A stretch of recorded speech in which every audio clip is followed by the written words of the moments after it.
spéciale élection législative sur France Bleu Béarn Bigorre. Et oui, l'invité de 7h15 ce matin, c'est Nicolas Cresson, candidat à Rassemblement National sur la 3e circonscription des Pyrénées-Atlantiques. Et vos questions, bien sûr, au 05 59 98 09 09. Et en tout cas, les questions posées ce matin par Sophie Péridieu, notre invitée. France Bleu Béarn Bigorre, numéro 1 sur l'info locale. Bonjour Nicolas Cresson. Bonjour, merci de votre invitation. Alors, dans cette 3e circonscription dans laquelle vous allez donc vous présenter le 30 juin, le député sortant, c'est David Habib, d'Hiver Gauche. Pas de candidat macroniste en face, un candidat Nouveau Front Populaire. Nous l'avions hier sur France Bleu Béarn Bigorre. David Habib, indéboulonnable ? Non, pas indéboulonnable. On y va, nous, on va au feu. Je pense que l'intégralité des candidats, de toute façon, espère faire tomber Monsieur Habib, si on peut s'exprimer ainsi. Non, puis pas indéboulonnable, d'autant plus que je pense qu'après, bientôt, si par cas il était réélu, ça ferait quand même 6 mandats. Je pense que son temps est largement fait. Oui, mais vous avez quand même, vous, le RN, terminé 4e en 2022, avec 15,3% des voix. David Habib, 36,6%, ça c'était au premier tour, donc vous n'aviez pas passé le premier tour. Qu'est-ce qui a changé ? Écoutez, on est dans une grosse dynamique avec les élections européennes. C'est une circonscription qui fait quand même plus de 29% pour le Rassemblement National sur les européennes. Si vous ajoutez à ça les différents scores des partis qui ne sont pas forcément présents en réalité sur cette législative, je pense que c'est tout à fait jouable pour le Rassemblement National et que la tendance n'est pas du tout la même qu'en 2022. D'être au 2e tour en tout cas. D'être au 2e tour et bien plus, si on vous la gagne. Et si vous n'y étiez pas, petite question, vous appelleriez à voter pour qui ? Écoutez, en 2022, j'avais pas fait de choix déjà parce que je considère que entre Monsieur Habib et une alliance d'extrême gauche, pour moi, c'est le choix entre la peste et le choléra. Donc, je me prononcerai pas. Sur le terrain, comment réagissent les électeurs que vous rencontrez ? Certes, ils ont voté pour les européennes, Rassemblement National, mais est-ce que ils ont envie de faire la même démarche pour les législatives ? C'est une autre élection. C'est une autre élection, mais ils sont très déterminés. Écoutez, moi, ça fait quand même bientôt 10 ans que je suis engagé en politique. J'ai donc fait l'intégralité des élections avec le Rassemblement National. Je n'ai jamais vu un tel engouement. Je n'ai jamais eu autant de demandes de procuration en interne. On est débordé de demandes de procuration. Donc je pense que le vote qui a eu lieu aux européennes, la tendance va se poursuivre sur les législatives et j'appelle les électeurs à poursuivre cette tendance car l'objectif aujourd'hui, c'est de donner à Jordan Bardella une majorité à l'Assemblée nationale pour enfin réformer ce pays.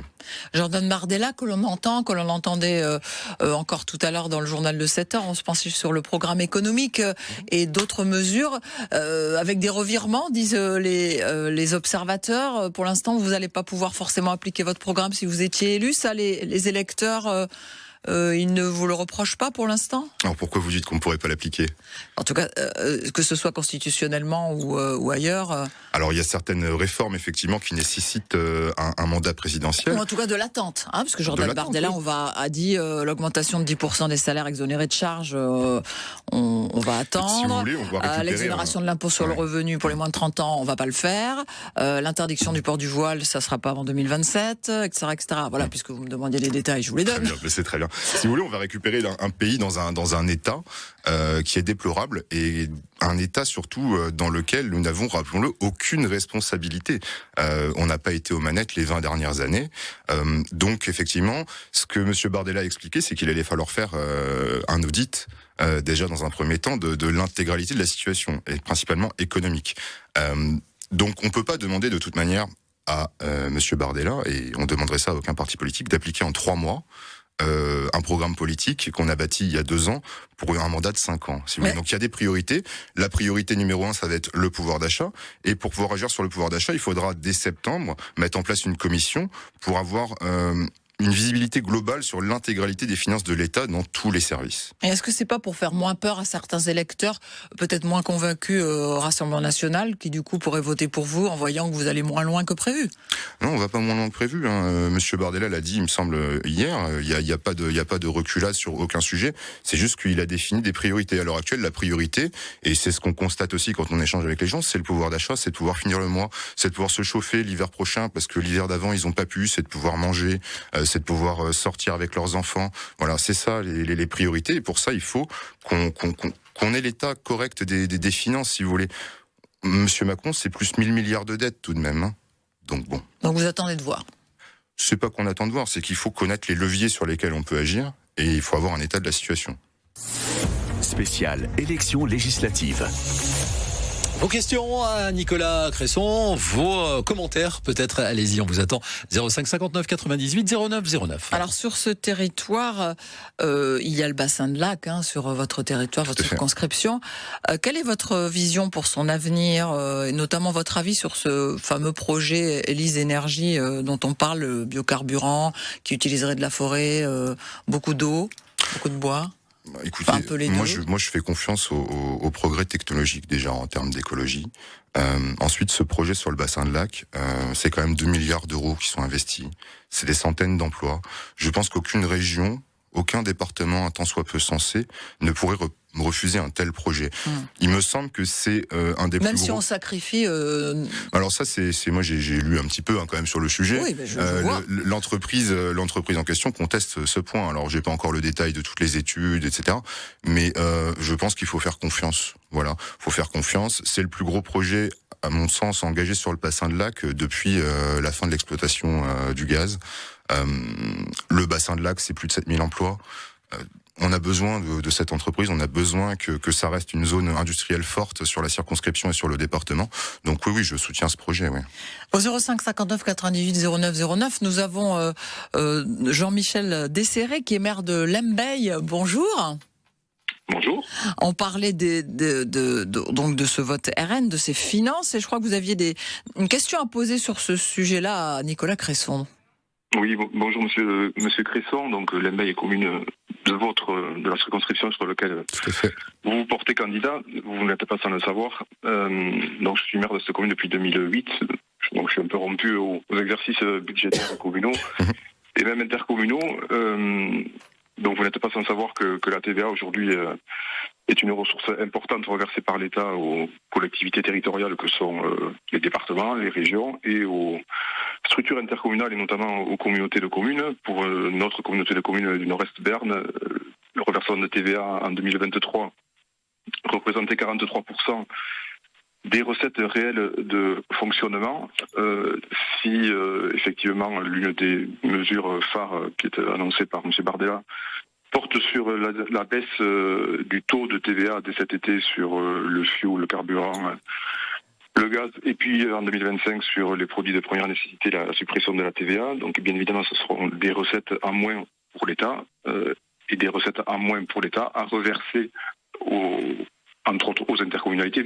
Et donc vous craignez d'avoir un budget beaucoup moins important? Ma question, c'est quelles conséquences pourrait avoir cette baisse sur les recettes des communautés de communes et derrière donc sur leurs dépenses et donc derrière sur les services qu'elles apportent au quotidien aux citoyens français. Nicolas Cresson. Écoutez, tout d'abord, bonjour. Le Rassemblement national n'a absolument pas prévu déjà de faire des coupes dans les budgets des collectivités et des communes. La baisse de la TVA sur l'énergie, alors c'est un manque à gagner, c'est pas une dépense. Ça vous aura pas échappé, j'imagine. Et ce qui pèse aussi sur les collectivités à l'heure actuelle, vous le savez très bien, on a vu dans l'intégralité des communes, maintenant, ils coupent l'éclairage public le soir, par exemple, pour faire des économies, parce que ce n'est plus soutenable. Donc, si vous voulez, cette baisse de taxes, elle profitera à tout le monde, y compris aux collectivités. Au niveau de la redistribution, on équilibrera, parce que de toute manière, on a prévu aussi des économies, entre autres sur l'immigration, pour ne citer qu'elle. C'est-à-dire ? Sur l'immigration, parce qu'on réduit l'immigration légale et surtout illégale, au niveau de l'AME, etc. Donc si vous voulez, Jean-Michel Desserré, vous dépensez beaucoup pour l'immigration? Non, mais c'est pas mais ça. Comme il est avec nous, on va lui demander. Je me doute bien qu'il dépense pas pour l'immigration. Effectivement, à l'éveil, c'est pas un problème localement qui est non, mais on parle d'équilibre de recettes, si vous voulez. C'est évident. On parle d'équilibre de recettes, donc ce manque à gagner qui vient d'un côté, en fait, on va faire des économies par ailleurs. Donc nous, au contraire, on soutient les collectivités locales. Par ailleurs, Monsieur Macron vous a quand même ponctionné pas mal d'argent durant les 2 mandats consécutifs. Je pense que vous l'aurez remarqué.